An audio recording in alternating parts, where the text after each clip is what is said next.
Natin siya itatanim guys sa balding butas. Butas na to sa ilalim. Yes, ganyan. Tama na siguro yan. Ang lalim. Laliman ko pa. Laliman ko pa. Medyo yung mga naputol ko mga dahon-dahon sa ano. Nilagay ko sa dito. Paano kaya ang tamang pagtanim nito? Ganito ba o ganyan? Ganyan na lang siguro kasi baka may yung iba kasi pinuputol nila yung ano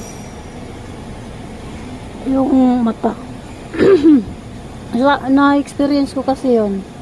Nabulok siya nung pinutol ko.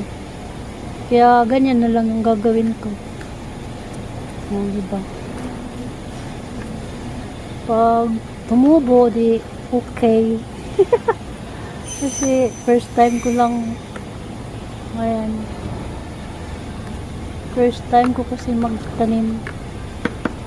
Pero ay, hindi pala first time, nagtanim na ako niyan dati.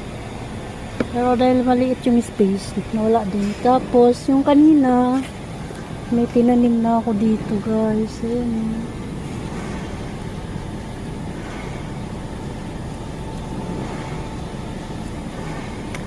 Dapat ba malalim yung pagtanim niyan?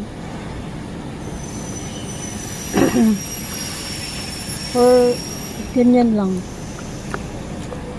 Wala kasing lupa guys. Yan, may wire pa yung lupa.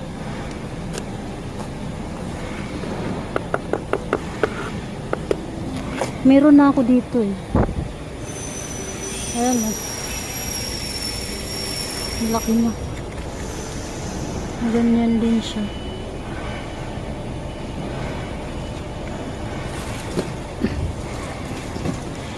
Ano natabunan na. So yan lang guys, thank you for watching. Mga kamatis, spinach, sanig, bawang, Australian mint. Ayan, ganyan. Yung okra, in-harvest ko na. Ayan, kaka-harvest ko lang 3 piraso. Tumubo na yung ano ko. Yung iba, dito ko tinanim. Sana yun? Ito oh, ay, ang tamaan. Ay. Ayan siya guys. Tumubo na ay. Tumubo na rin. Ayan.